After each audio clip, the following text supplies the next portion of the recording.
Hello, I'm recording our lesson for 5.3.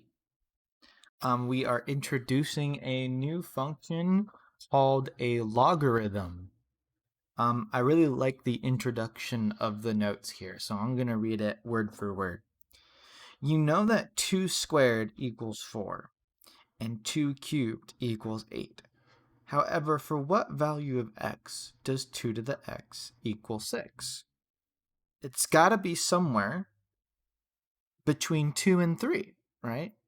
Because x has got to be somewhere in between there, because if 2 squared is 4 and 2 cubed is 8, then to get 6, it's got to be a number between 2 and 3. You would expect it to be between 2 and 3. To find the exact value, mathematicians defined logarithms. And when you take the logarithm, you get a solution of approximately 2.585. So 2 raised to the 5.85, 2 raised to the 2.585 power equals 6. Now, I know that seems kind of strange. To think, oh, I'm raising it to a power that's not a whole number, but technically we can do it. And it's hard for our minds to get wrapped around that, and that's why we used our trusty thing called a calculator to help us get our answers, because it's something that is not, you can't do mental math. You just can't. So a logarithm helps you solve for an exponent. I want you to say that to yourself over and over. A logarithm helps solve for an exponent. If you want to know what the value of an exponent is, use a logarithm. A logarithm helps solve for an exponent. Just keep that running through your head. So, let's read the definition. Let b and y be positive numbers such that b does not equal 1. The logarithm of y with base b is denoted log base b of y and defined as follows. So, I know that might be a little wording and a little intimidating for you, but check this out. We want to know what power should we raise b to in order to make it equal to y. Think of the million examples of problems. 3 to the what power equals 121. 5 to the what power equals 42. 6 to the what power equals 81.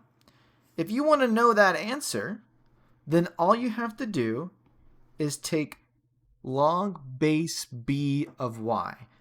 And that's something that we plug into our calculator. This is a function.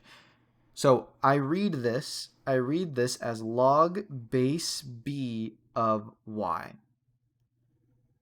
So what would I do here, right? I would take log base 3 of 121. I would take log base 6 of 81. If I want to solve for the exponent in each of these quick example problems that I made up, I take the log with a base of b of whatever the number is. You see how that, we're going to do some examples. But that's, again, a logarithm helps solve for the exponent, right? Boom. So,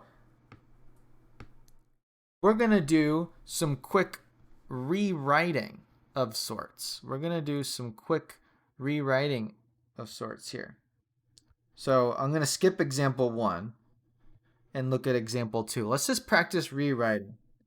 So, log base 6 of 216 equals 3, okay? I can rewrite this as 6 to the third equals 216. That's what that means.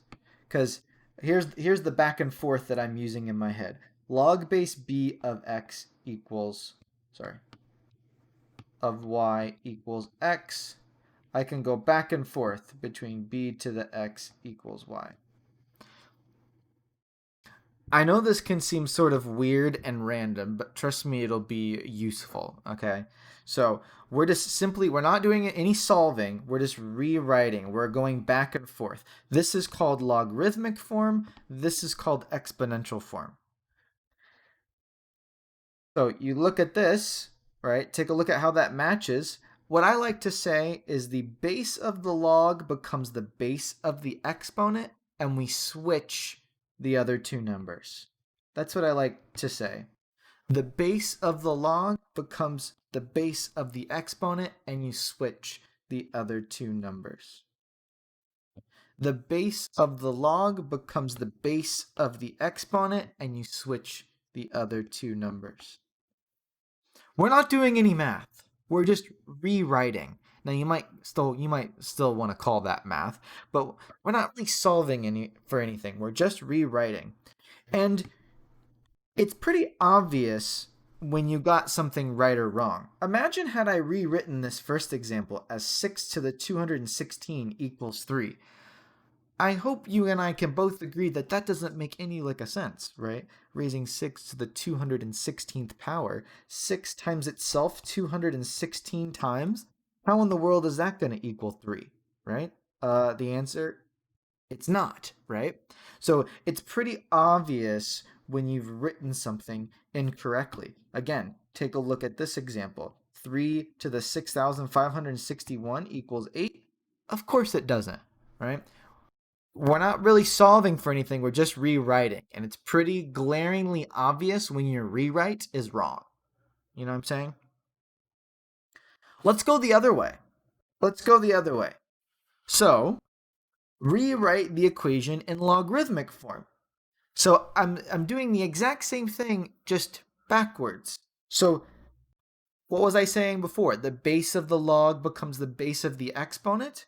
Well, the base of the exponent becomes the base of the log, and you switch the other two numbers. The base of the exponent becomes the base of the log, and you switch the other two numbers. The base of the exponent becomes the base of the log, and you switch the other two numbers. The base of the exponent becomes the base of the log, and you switch the other two numbers. Now, it's not as easy to check, right, whether you did it right or not, because that's not something you can't just look at that and like know in your brain that that's right. Well, you could plug it into Desmos to double check if you'd like. Desmos is just a calculator. So right here, how about log base 81 of 9 equals a half? Is that true? I don't know. Let's check. Let's do functions and then a log with a base of 81 of 9. Does that equal a half? Why, yes, it does, right? Had we written it some other way, log base 81 of a half doesn't equal 9, right? Or another way, log base 9 of a half doesn't equal 81. You see my point. We're not solving, hopefully you see my point. We're not solving for anything. We're simply rewriting. There's only one correct way to rewrite, right?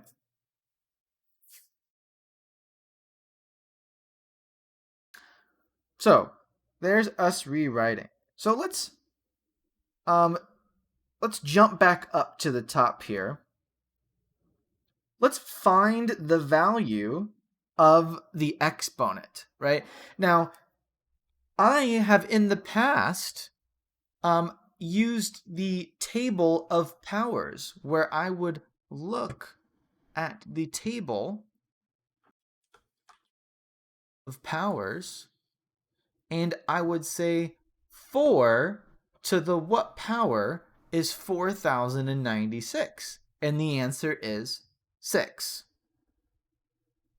That's still gonna work, right? That is still gonna work. I think you should still trust in that, right? 4 to the 6th equals 4,096. Check. I'm done. X equals 6.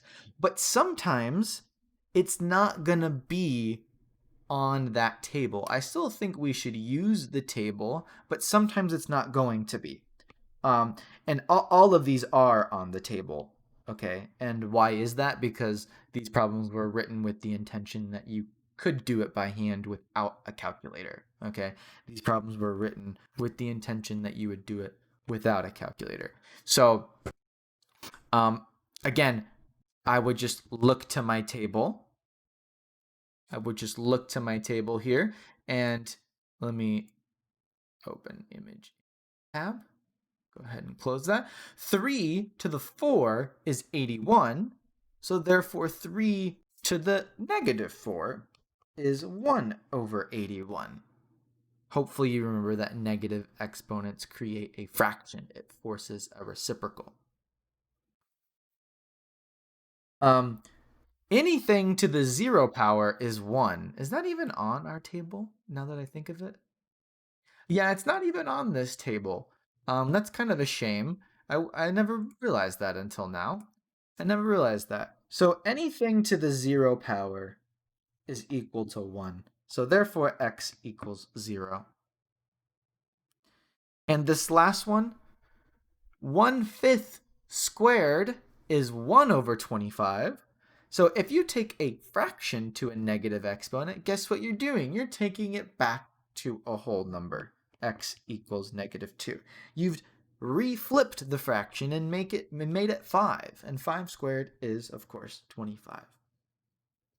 So again, what does a logarithm do? It helps solve for an exponent. So these were all doable by hand, and by hand I mean we used the table. We didn't use a calculator. But what about the moments where the numbers aren't on the table, right? It's some obscure number. It's a decimal. It's a weird fraction. It's just something out of this world, right? That's where the logarithm function comes in handy. And it is very beneficial to have this rewrite skill sometimes, okay? This ability to go back and forth between logarithms and exponents can come in handy, which is why there were 8 problems just now that we did. The base of the log becomes the base of the exponent, switch. Or the other way around. The base of the exponent becomes the base of the log, switch. So let's just get really in tune with what a logarithm means, okay? You could plug this into a calculator. I already showed you with Desmos how you could. But I really want you to think about what it is that we're solving for. What are we solving for here? A logarithm solves for an exponent. A logarithm solves for an exponent. So if you were to rewrite this expression, the base of the log becomes the base of the exponent and you switch. See, look at that. We're solving for an exponent. So what this logarithm is solving for, it's asking the question, 4 to what power equals 64? That's what this logarithm is solving for.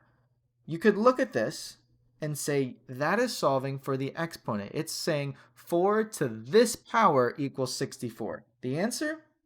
3, right? 4 cubed is 64. What is this asking for? 9 to the what power equals 9? It's solving for a exponent.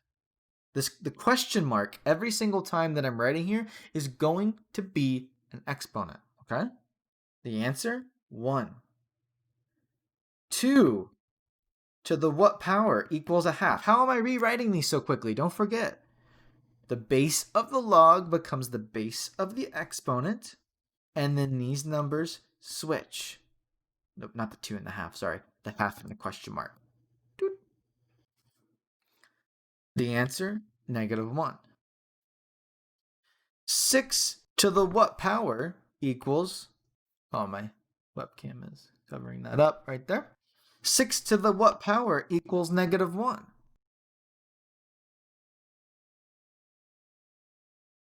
No solution. How can you raise 6 to a number and all of a sudden it makes it negative. Remember, negative exponents simply create a fraction. 6 is positive. How would we generate a negative? You're not going to. There's no possible way. 3 to the what power equals 27? Why am I saying this over and over? Why am I reinforcing this? Because I want you to realize a logarithm solves for an exponent. That is its purpose. That is its purpose. If you're ever unsure as to what the solution is, if the solution is ever up in an exponent, right? If you're trying to solve for x and x is in the exponent, logarithms are your friend.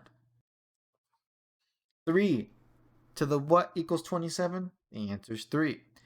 8 to the what equals 2?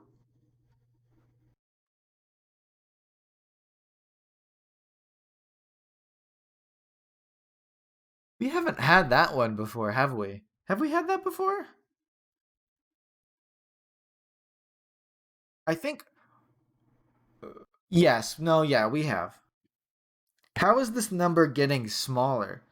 How is this number getting smaller? Oh, this is a bit of a throwback. Star this one right here. We mentioned this. Remember when we were rewriting radicals? And if I had the cube root of like 8 squared, that was the same thing as 8 to the 2/3. You remember that? Where the size of the root goes to the denominator and the exponent here goes to the numerator. Well, this is the cube root of 8, is it not? If you were to take the cube root of 8, you would get 2. If you were to take the cube root of 8, you would get 2. So in this situation, our exponent is actually 1/3. We're not making it bigger. So we're not squaring it. We're not cubing it. We're not taking it to the 4th. We're actually shrinking it back down, which is a root. So 1/3. That's a bit of a tricky one. That's okay if you didn't know that. 12 to the what power equals 1? It's always 0. Anything, if it equals 1, it's always 0. 7 to the what power equals 7 to the 2.7? Now you might be like, well, that's a little weird. But does this look familiar? Remember our previous lesson? If the base is the same on both sides, then simply set your exponents equal to get your solution. Oh. Log base 7 of 7 to the 2.7 is 2.7. The exponent was just staring us in the face.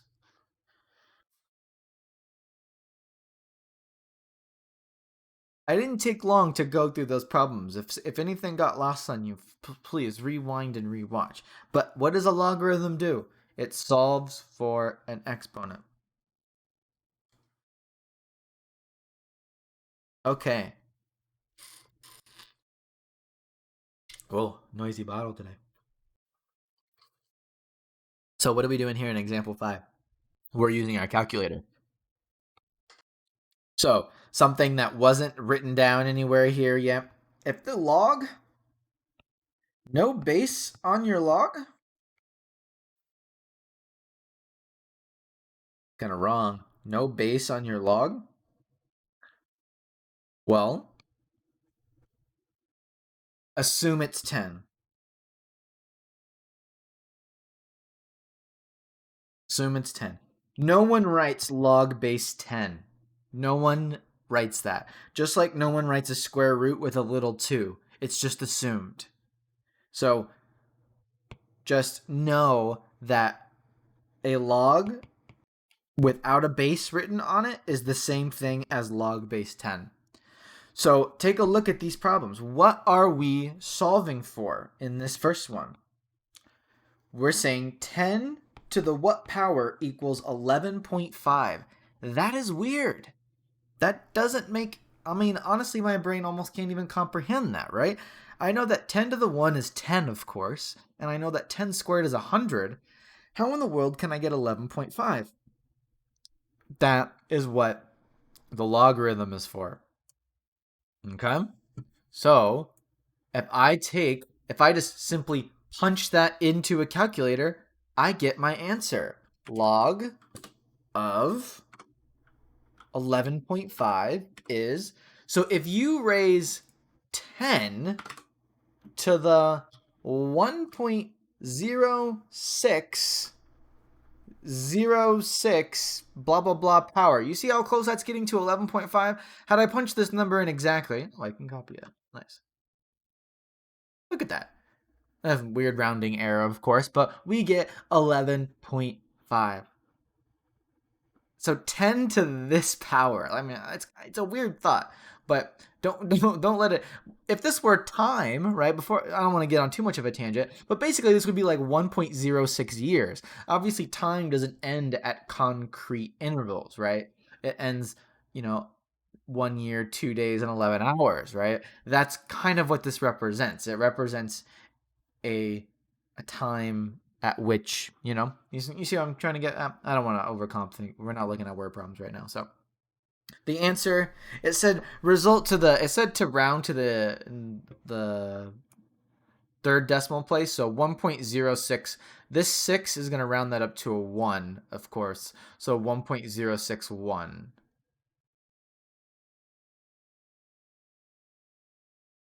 Natural log. Natural log is the same thing as log base e. You remember me bringing up that number e, and I was like, it's sort of like pi. Don't concern yourself too much. Don't concern yourself too much with what e is. Just be able to plug it into your calculator. So when I punch in the natural log of 2/3, I get negative 4.05. Or not 4 point, but negative 0.405. Log of 9, I'll just plug it in. I mean, that's what this problem says. It says to use your calculator, right, to round. 0.954. And some of the classwork will be this easy. Just plug it into a calculator, right? I mean, you don't have to be 100% certain about what's happening. I'd like you to become certain with what's happening. I didn't like that. I bet the answer is no solution. I just wanted a parentheses. There we go. 0.805. So again, what are we solving for? We're solving for an exponent. E to the negative 0.405 power equals 2/3. I know that seems weird, but that's what we just solved for. We solved for that exponent. 10 to the what power equals 9? That. 10 to the 0.954 equals 9. E to the what power equals the square root of 5? That. All right, we're solving for an exponent every single time.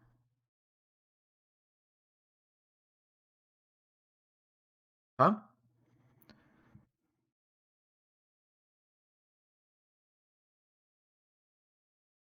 So, what are we looking at next? We're looking at the graph of a log function. We're looking at the graph of a log function. And you know me. I'm not big on like making sure we get the super nitty gritty, but we need to be somewhat prepared for what's going to happen. And you guessed it, it's going to do the same thing it's always done. When you see something written in this sort of fashion, right? The H is right, left. The K is up, down. Right? We don't. If you haven't figured that out at this point, you've been asleep every other day. So, it's been like this for a while now.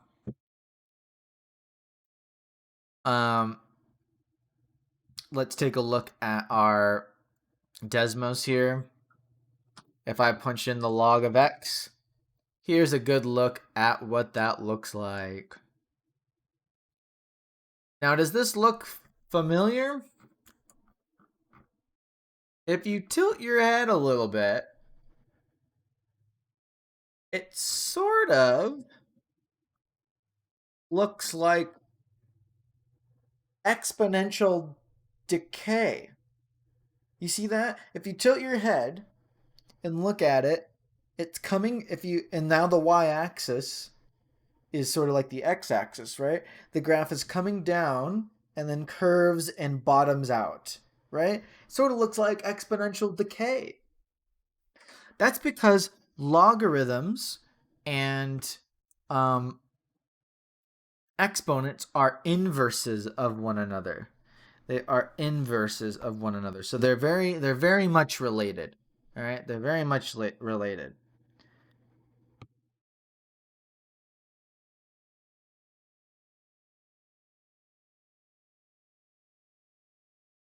It's right here says use the change of base formula to rewrite the equation in common log form. So if you have a TI-84 calculator, especially if you're thinking like, oh, I want to be prepared for the ACT, that type of vibe, you're going to want to be able to plug it into your TI-84 calculator because obviously Desmos is not going to exist when you're taking the ACT. And so this is the change of base formula. If you have something written with a different base, okay, other than the normal 10, right? The common log, that's what we call log base 10. It's the most common logarithm there is, sort of thing. We can rewrite this as the log of uh, oh, is it A first or the B first? Oh, I'm spacing.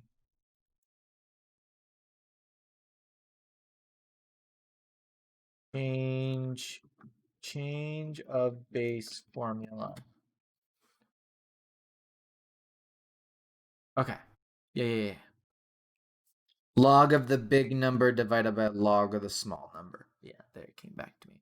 So I should probably switch these because B is a better letter for base, right? So if the base is something else other than 10, and then you're taking some random number A, it's log of A divided by log of B. So log of the big number divided by log of the small number is how I kind of like to say it.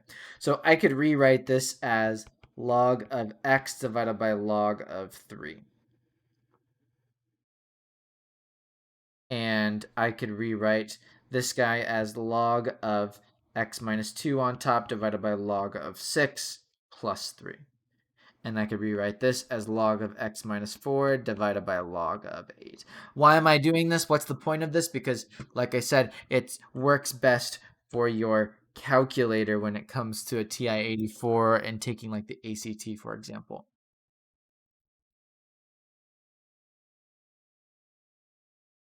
So if I were to show you the graphs, you might be like, so what just happened? Why did we rewrite those?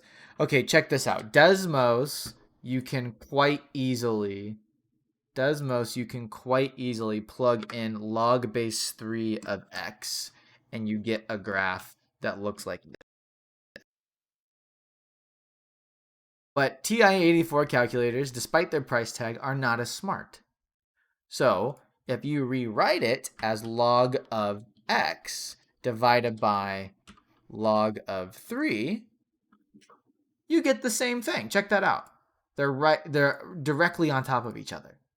They're the exact same thing. So it's just another way of rewriting. It's another way of rewriting things. So TI calculators they don't have a change of base like this when you graph stuff. So you have to punch it in like this.